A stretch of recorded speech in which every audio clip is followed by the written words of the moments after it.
All right, hey everybody. Morning. The things we do, huh? Can't believe you all are here for this. All right, I brought my own doctor.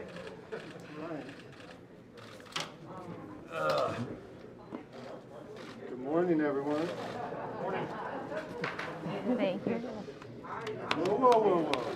Don't say that. Got my card? We'll give that to you after. After? All right. Governor, are you that much in a hurry to go to Krispy Kreme?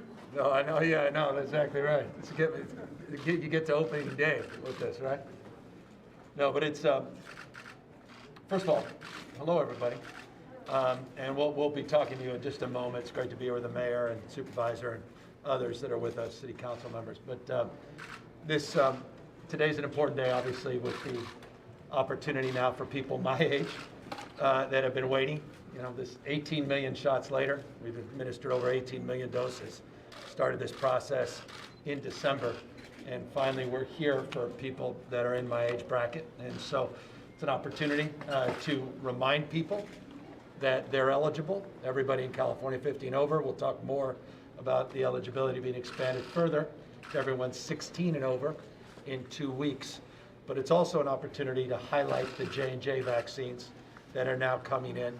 Despite some of the headlines, they are arriving nonetheless here in the state and all across the United States. And this is the J&J vaccine that I'll be taking. So one and done. And I'm looking forward, have been looking forward to this for many, many months. And so it's great to be here with Dr. Galley and opportunity as well with Yolanda Richardson, who runs our vaccine operations for the state, and will also be getting a vaccine as well. You know what you're doing? You ready? Yes. All right. They told me, all right, let's just roll it up, see if I'm in shape. I know, I'm no insecurity. Nothing to be nervous about. Yeah, I know.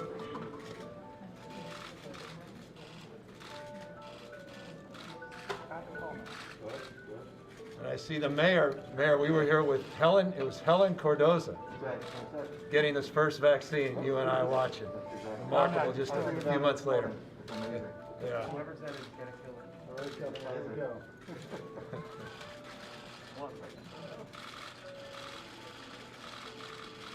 Look at that. You've done this before. You've done it before. Can't even see where it went in. No, I love it. Yes. All my staff applauding. Fantastic. All right. Hey, Governor, Done. And I got my your own own card. vaccine card? Unbelievable. Good work. 15 minutes. Oh, that's right. I gotta wait Get to 15 sit minutes. down. But not the 30 minutes, which is good. And we'll see you guys back in 15 minutes.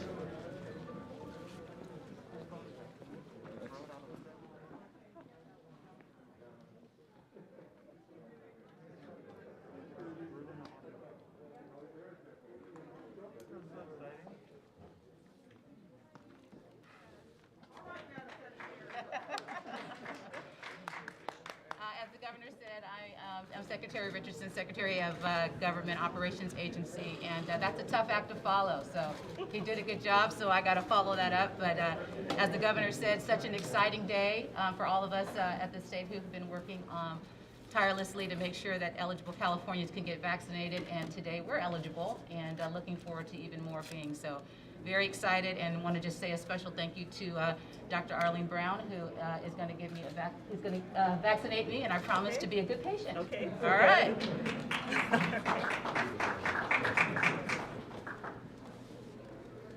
All right.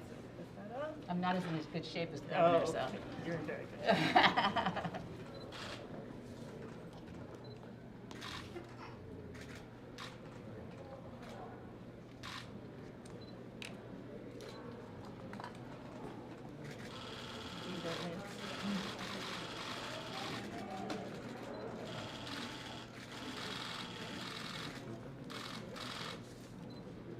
Ooh.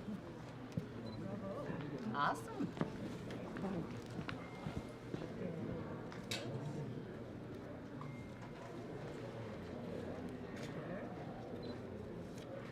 Yay, thank you.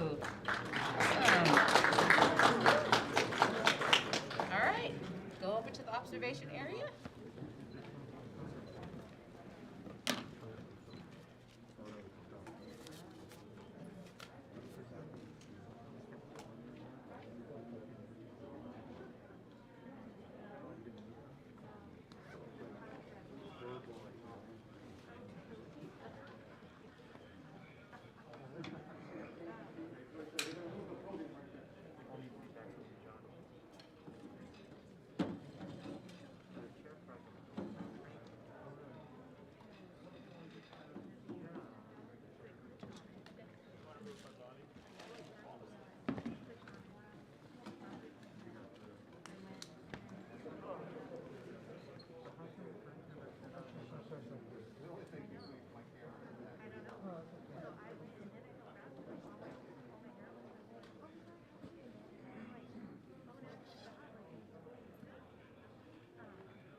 It's okay for you guys? I wonder if it's more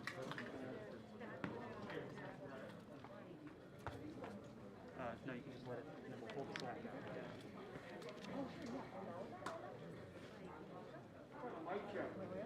Mic check's coming up. 1, 2. Mic check. 1, 2, 3. Mic check. 1, 2, 3. Since we have so many so wide, convenient, if you can go back, Okay. so we can not get a profile of them. Appreciate it.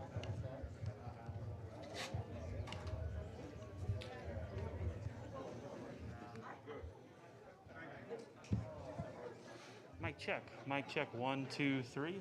Mic check. 1, 2, 3. Mic check. 1, 2, 3. Microphone check from the podium. 1, 2, 3. Mic check. 1, 2, 3. Okay.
Good morning. My name is Michael Lawson. I am the president and CEO of the Los Angeles Urban League. And I want to welcome you this morning to this wonderful occasion. We're at the Baldwin Hills Crenshaw Mall, where we, along with the California Office of Emergency Service, FEMA, the California State Fire Department, and many other organizations, not the least of which is the Brotherhood Crusade, which is our comrade in arms, as far as servicing the community that we're servicing right now. I want to welcome Governor Gavin Newsom, Mayor Eric Garcetti, Secretary Yolanda Richardson, Councilmember Marquise Harris Dawson, and Supervisor Holly Mitchell for this great occasion today. We are here to celebrate the process, the progress that we've made in this community. One of the issues that has been at the forefront of our concern was making sure that our community got vaccinated. And in order to do that, we had to have facilities in our community. Not only did we have to have facilities in our community, we had to have a say. We had to be front and center. And I am proud to say that the staff at the Los Angeles Urban League, the staff at Brotherhood Crusade, and volunteers from the community have stepped up, and we have done tremendous work here. We are vaccinating up to 500 people a day at in this facility. And we are getting so many comments from the people that are coming here and saying, thank you for putting this facility in our community. Thank you for leading the charge with this. And I cannot say enough about what the support that we're getting from our state government, the support that we're getting from our county supervisor, the support that we're getting from our city with respect to this and many other aspects of making this work. It looks like it's simple. It looks like it's easy. It is not. And I want to say a shout out to the volunteers from the Urban League who have been here from day one. We got the call, we sat down and talked about the possibility of doing this, and within 36 hours, it was in place. I have to give a shout out to Bonnie Jeter Thomas, who has been a leader in this, and to Maisha Kiff, who has been working day and night trying to make sure that everybody gets what they need. But you're not here to listen to me.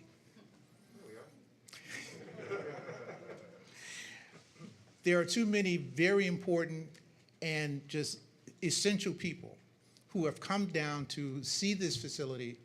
You saw the governor getting his vaccination. We are so proud of the fact that he took the time to do this here in our community, because it's important that he see our community. And I can't say enough about the other electeds that I mentioned. And without further ado, let me introduce the next speaker, the mayor of this great city, Mayor Eric Garcetti.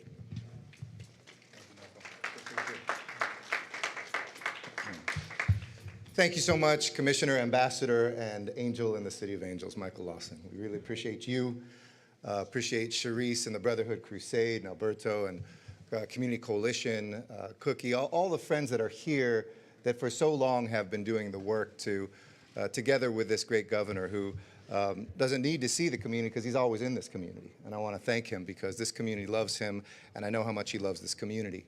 And I want to thank all the hard-working volunteers and staff that are here from our community groups as well as from the state, who are just doing an extraordinary job making this one of the happiest places on earth. Vaxiland, we call each one of these places, because you see and feel that joy that, Governor, I hope you felt. It happens in a split second, it doesn't hurt, and yet it transforms everything. It's like the cloak of, protection around you. The melting away of a year of suffering and trauma and pain begins to finally go away. And I know this has been the toughest year in our history, as a city, certainly, and county, as a state, a nation, arguably as a world. But as a result of this governor's leadership, of the 8 most populous states in America, we have the lowest deaths per capita anywhere in America.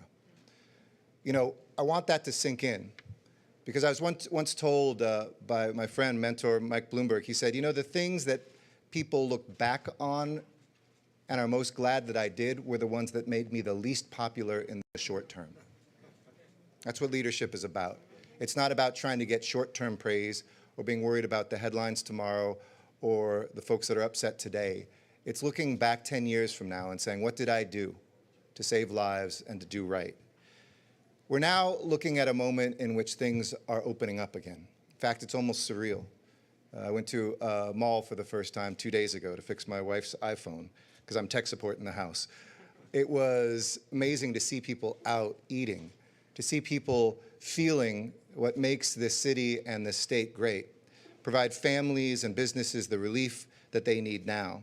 But thanks to the bold leadership of this governor, the tireless effort of this county, who we've never worked more closely or more harmoniously together, and I want to thank Holly Mitchell for her extraordinary leadership. A city council led by one of the great leaders on the city council in this district, Marquise Harris Dawson, who have said we will roll up our sleeves and make sure not only we roll out this vaccine, but we roll it out equitably.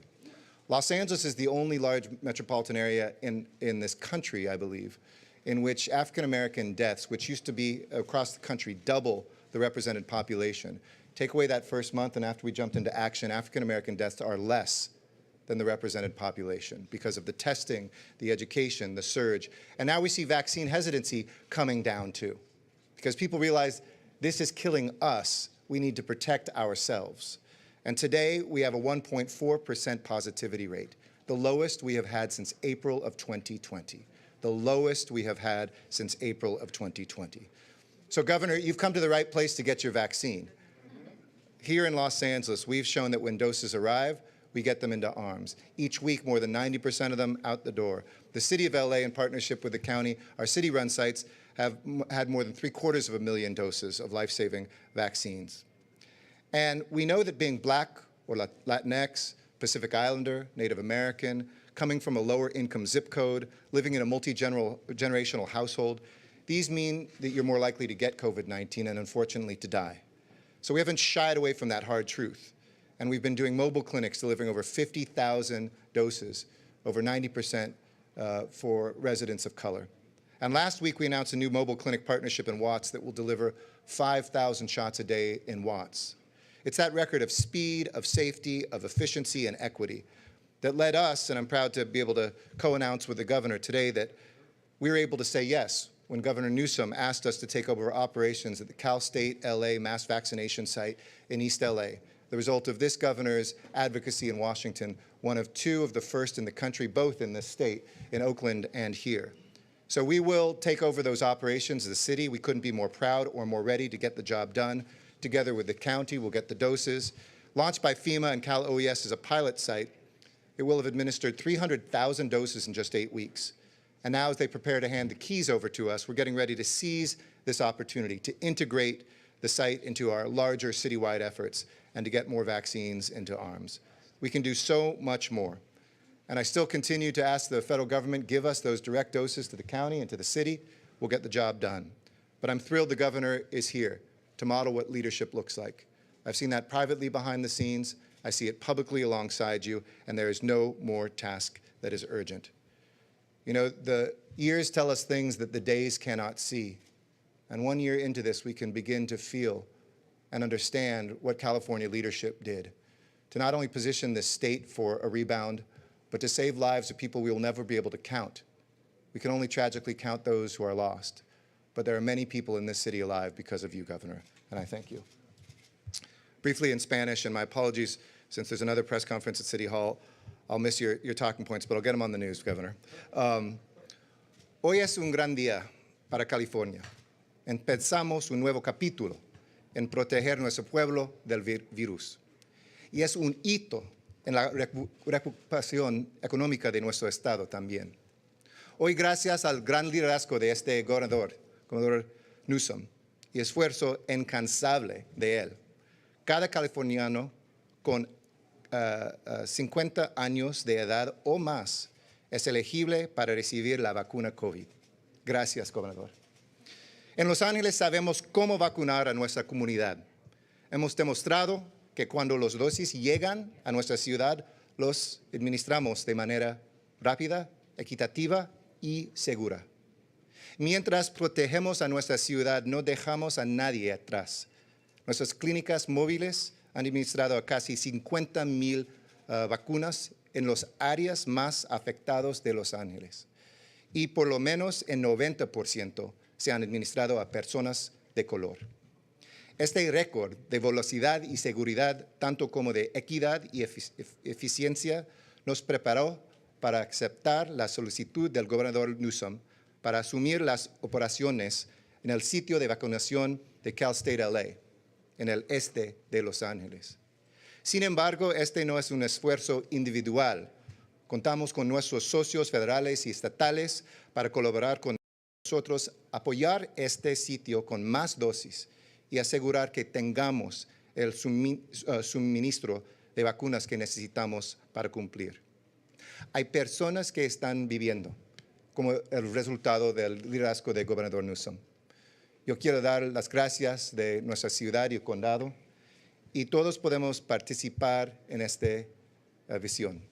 Vacunate ya para que podamos avanzar en nuestro esfuerzo para acabar con la pandemia y para poder reunirnos otra vez. Gracias, Gobernador Newsom.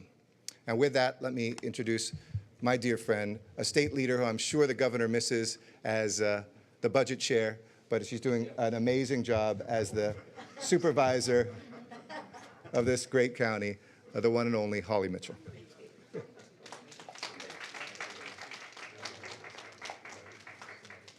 When the mayor said he knows the governor misses me, I turned to look at the governor, and I didn't get the sense that he really misses me, but you know.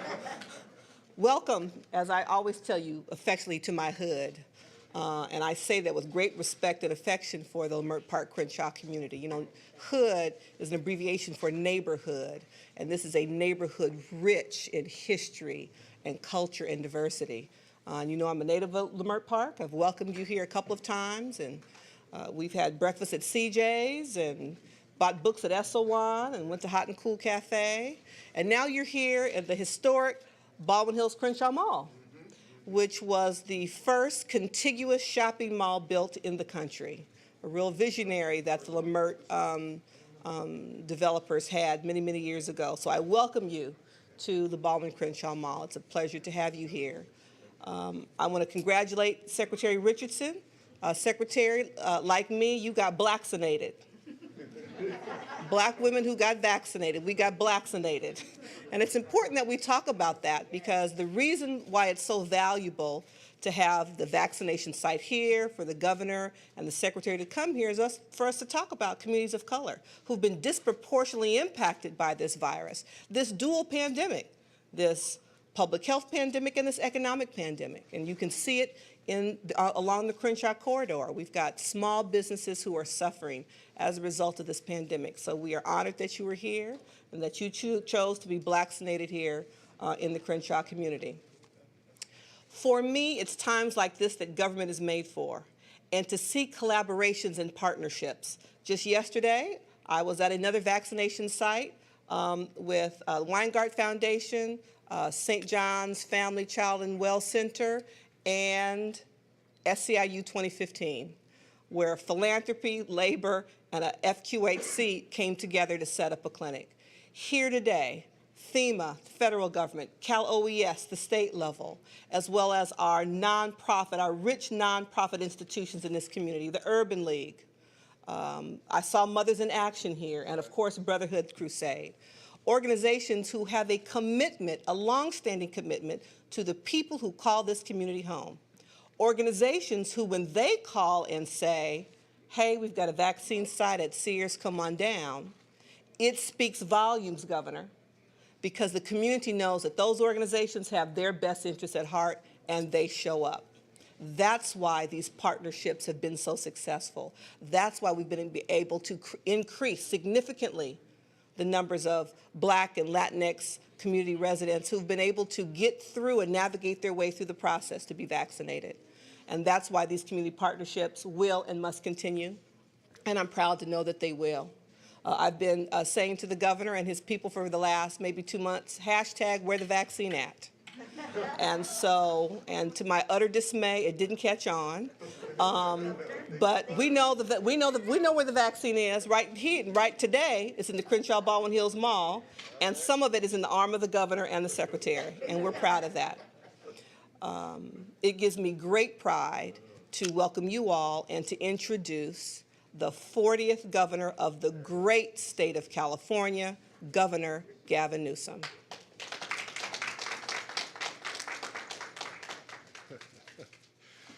I do miss our former budget chair in the Senate. What a remarkable leader here, and what an extraordinary opportunity for the people down here in Southern California, particularly in LA, to have her leadership as county supervisor, and incredible partnerships and her ability to navigate all things Sacramento to get the kind of support the community deserves. I also want to just thank, in absentia, the mayor just left, because I wanted to brag on the mayor. I'll try to integrate that into my remarks here in a moment because of his incredible partnership. And by the way, I just think it's notable, in not every state can the governor lay claim to those partnerships at the local level.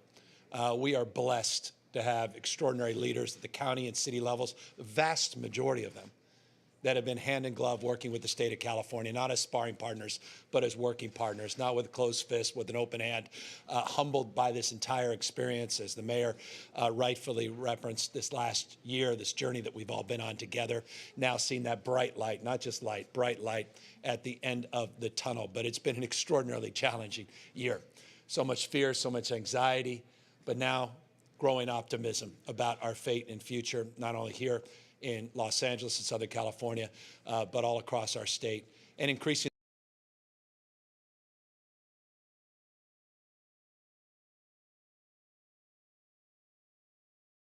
case rates increase over the last 2 weeks. In many other states, we've seen these mutations, and we are tracking 7 mutations, 7 variants here in the state of California. These variants having an impact on transmission in states large and small. We've had the opportunity and incredible dialogue with governors all across this country, Governor Whitmer in Michigan battling these variants, and Governor DeSantis in Florida battling these variants. We need to be mindful that now is not the time to spike the ball. Now is not the time to announce mission accomplished. We have enormous opportunity in the next 6 to 8 weeks to run the 100-yard dash, not the 90-yard dash. Let us not dream of regretting. We've come so far together, and we're this close. 18+ million vaccine doses have been administered in the state of California. Only 6 other nations in the world can lay claim to that many doses being administered to their population. 6.6 million more doses of vaccine have been administered in the state of California than any other state in the nation. We're also mindful, and the reason we're here, that it's not just that top line number. The number that really matters is that equity commitment. It's one thing to talk about in rhetorical terms, it's another to deliver on it by delivering in community, in language, in a culturally competent way, bottom up. And we in the state of California have committed to what no other state in the country had. 40% of all our doses over the course of the last few weeks, 40% overlaid with an equity frame, an equity index that we're utilizing, census track, neighborhood by neighborhood, zip code by zip code, making a determination that we need to do more and do better. And by the way, I'll say that still.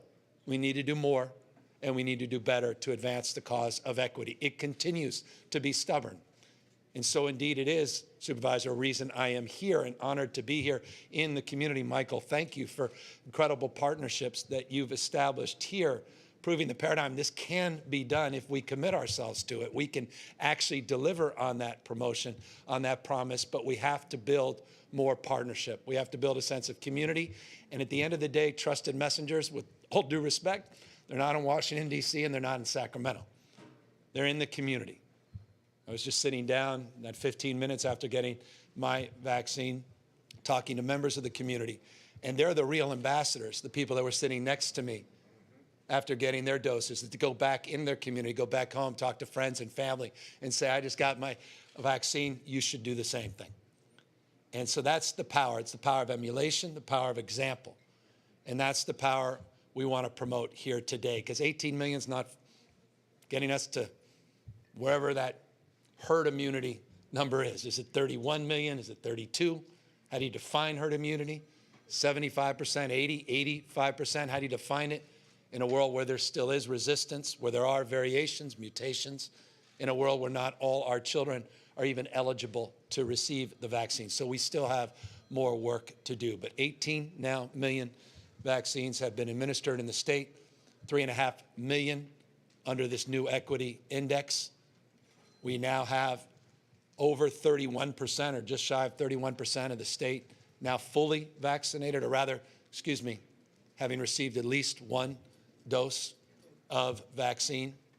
We're now getting the J&J vaccine in numbers we haven't seen in the past, 572,700, 572,700 we just ordered, arriving next week, single dose, one, as they say out there as we're waiting, one and done. We're also seeing an increase in supply across the board of Pfizer and Moderna, 2.4 million we anticipate receiving next week. Put that in perspective, 2 weeks ago it was 1.8 million. 2.4 million we anticipate receiving next week. That's why today we're allowing everybody 50 and over to have access to the vaccine. Starting today, anyone 50 and over in the state of California is eligible to receive and administer a dose of vaccine. We have 2 weeks where everybody 16 and over in the state of California, regardless pre-existing condition, ability to pay, regardless immigration status, is eligible to receive their vaccine. And we're confident we could deliver on that as long as the manufactured supply still comes into the state of California. That's the one criteria, that's the one condition, and that's what we're mindful always of. There's fits and starts, there's iterations. You saw that highlighted by J&J issues, some manufacturing issues that are not impacting our 572,000 order or the 215,000 that we anticipate the week later. But we're mindful of those considerations as it relates to our ability to actually deliver on what we all are promoting, not just here in the state, but as the president's been promoting that 200 million figure that he has announced as his nationwide goal. I want to just say a couple things about the FEMA site, and I appreciate the mayor's leadership.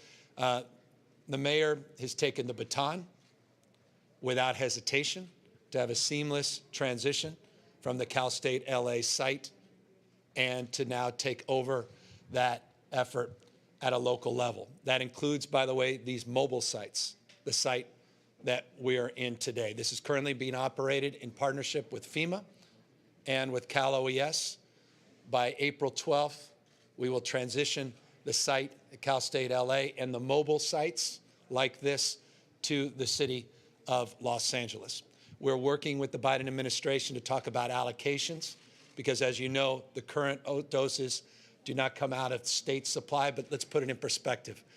California is administered over 18 million doses.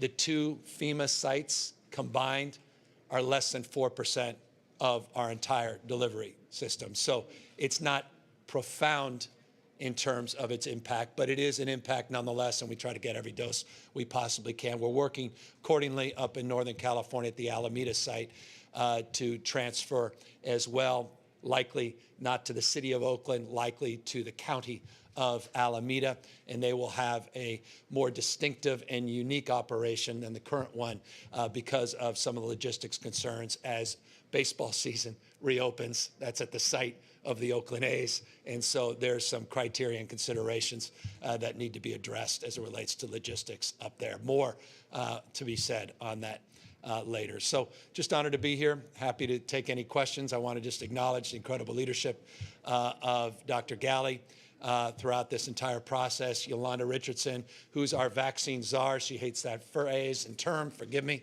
but she's been running our vaccine efforts. It was wonderful to have her here as well. She waited her turn, as we did, as I did as well. And I just encourage everyone 50 and over, do what I just did. And I would encourage you, when you're curious, what's the best vaccine to take?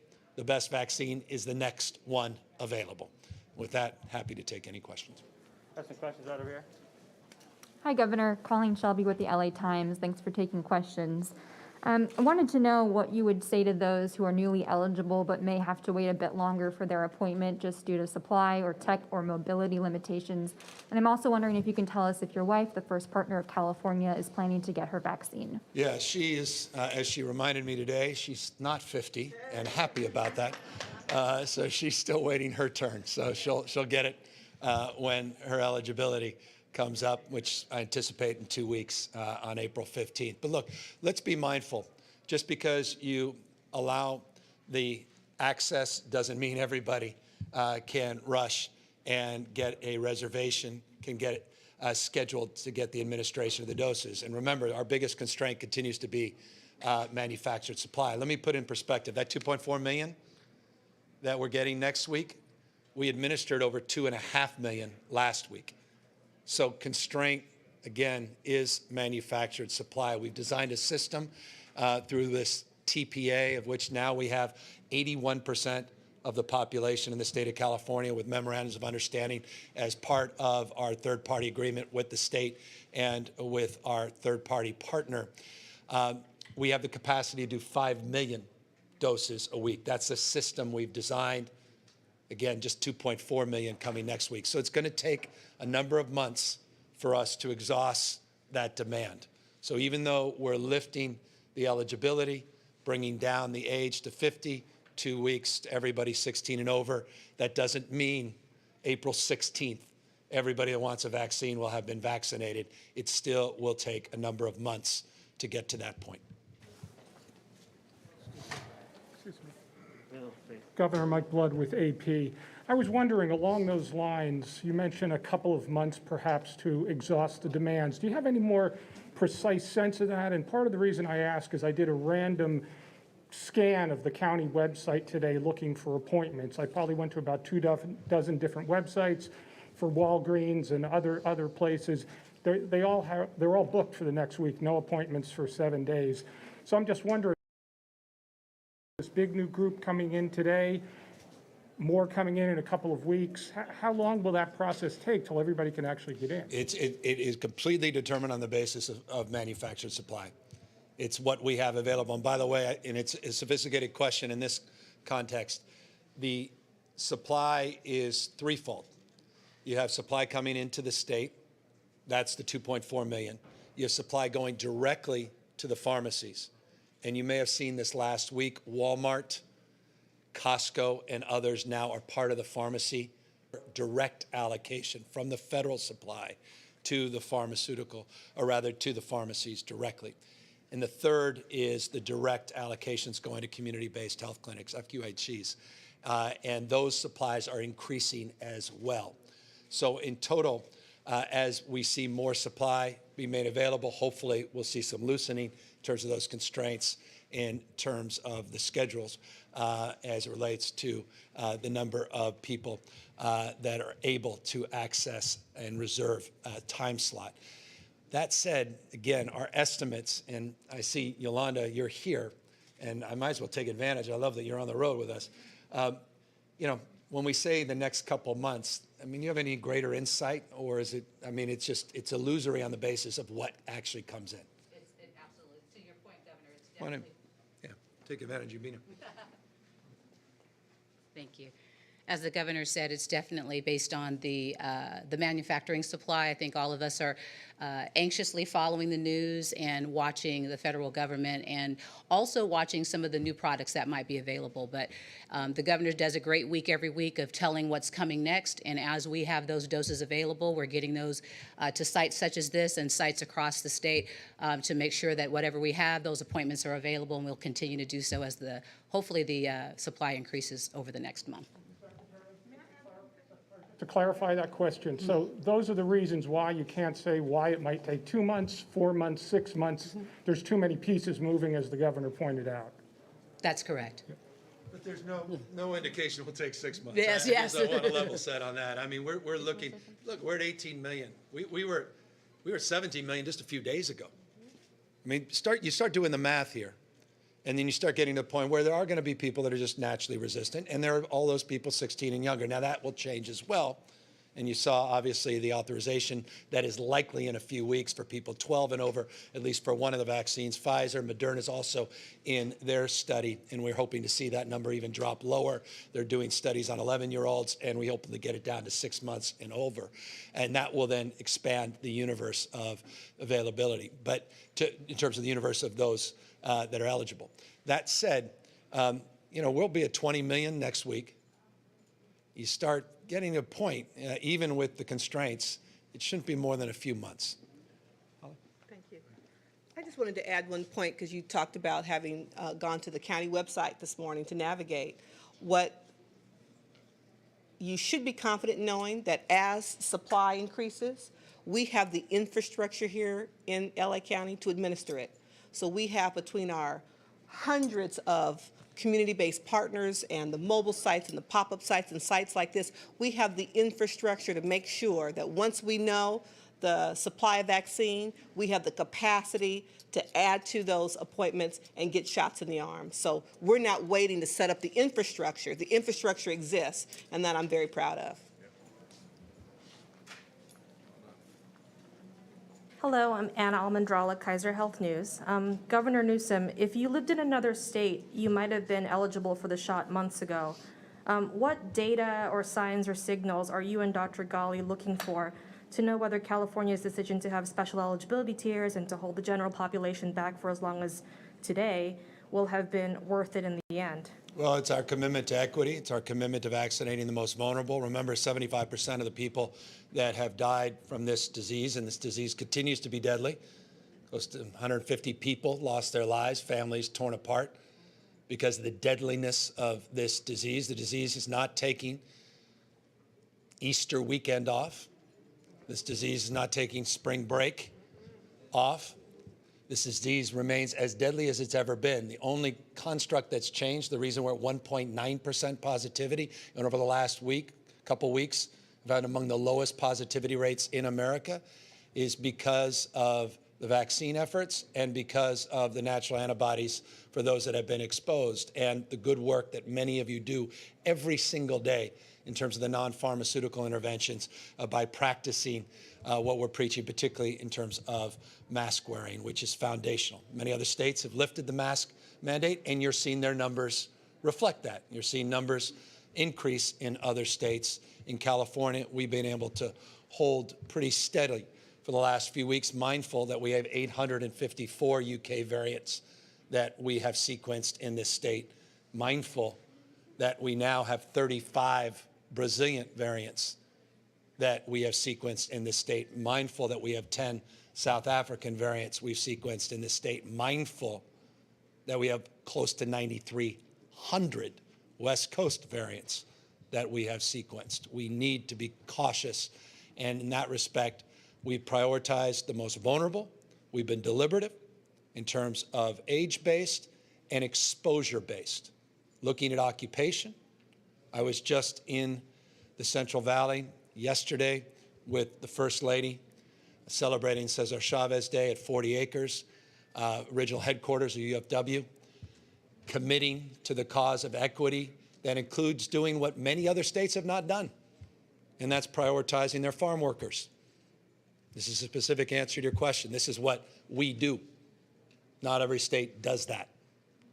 And to me, that's who we are. And those are values I hold dear. And so our commitment to 40% of the distribution going under a Healthy Place Index quartile 1 frame is, trust me, not something those other states are doing, that we believe in. And so those are the criteria we used. And today we're pleased.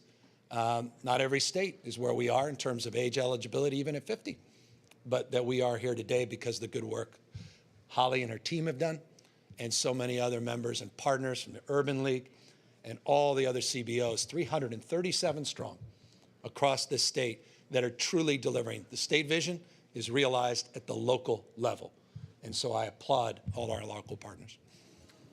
Governor, Margaret Carrero from KNX. Thank you for taking questions. A couple things. The president, CDC, warning too soon for the loosening of restrictions and so on and so forth. And we're, like you had mentioned, we're seeing the variants, we're seeing the cases go up in other states. Yet we are opening up. Do you feel that this is the right move for California? That's number one. Second, are you concerned about a spring surge? And third, how does California benefit from the infrastructure plan that the president has come forth with? Don't get me started on the infrastructure plan. I couldn't be more enthusiastic. That said, let me get to the more sober part of your questions. Look, yeah, we're very mindful. We're very concerned about these mutations. I wake up every single morning, the first number I see is case rates, 2,234 today. I look at positivity, 1.9%. I look at deaths, 154. And then I immediately go to where we are in terms of the sequencing, the genomic sequencing that we're doing at a scale no other state in America is doing. And that's why I was able to point to the 800 plus now, the UK variants, and this West Coast variant. There's 2 West Coast variants that we've been tracking. And we're very mindful of that, and we've been very sobered by these mutations, and we all should be very mindful of the impact they're having, particularly in those 2 states that have this most significant number of the UK variants, and that's Florida and Michigan.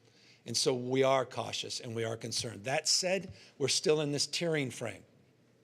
And so data and transmission rates are making the determination of how we move. Mindful that if we see numbers increase, the blueprint, which is now 30 weeks old, allows for us to toggle back. It's a dimmer switch, on and off, up, down. And so we have the capacity, not on whim, not on political considerations, but on the basis of serosurveillance, transmission rates, case positivity rates, broadly defined with an equity component, to be able to move in whatever direction is necessary to focus and resolve to finish this entire process with a health frame first. As it relates to the infrastructure plan, it's a game changer. It's a once, I didn't think I'd live to see something that my grandparents talked about. It's an extraordinary moment in American history. If they can pull this off, generations of Americans will be the beneficiaries of research and development, of increased supply chain, increased manufacturing, increased competitiveness. When you have a president of the United States talking about the care economy in the context of infrastructure and seniors, that's an enlightened leader. I didn't think I'd hear those things from a president. And so I couldn't be more proud. I was telling the First Lady yesterday, for California, it completely matches our values and the progress we're making as a state. This state's running close to a $25 billion operating surplus, and we're the beneficiary of an equivalent amount coming from the federal stimulus. In so much of the investments that we will preview in our May revise are consistent with the investments the Biden administration has advanced as it relates to this $2.2 trillion bill. So we are very, very enthusiastic about what it means for all of us here in the state of California. Governor Alex Nieves with Politico. What effect does the 15 million ruined J&J doses and potential future delays as the FDA investigates the error have on the state as it opens up eligibility, given that the plans have been contingent on increased J&J supply? No, that's right. And so before I answer that, it's also contingent on increase of Pfizer and Moderna supply, which has not been impacted. So we are anticipating an increase in supply on those 2 dose regimen, regardless of what seems to have occurred in Baltimore at the manufacturing facility. The J&J vaccine dose that I just received comes from Netherlands.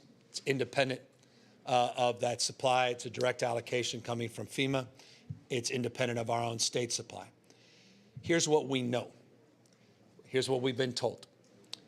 That our 3-week window on J&J has not been impacted by this manufacturing issue in Baltimore, which means, let me be specific, that we anticipate receiving 572,700 doses next week of J&J, 215,400 doses the week later and 215,400 doses the week after that. That's the window to which they have given us confidence to say is secured. Beyond that, it's an open-ended question. Thank you, everybody. Thank you all very, very much.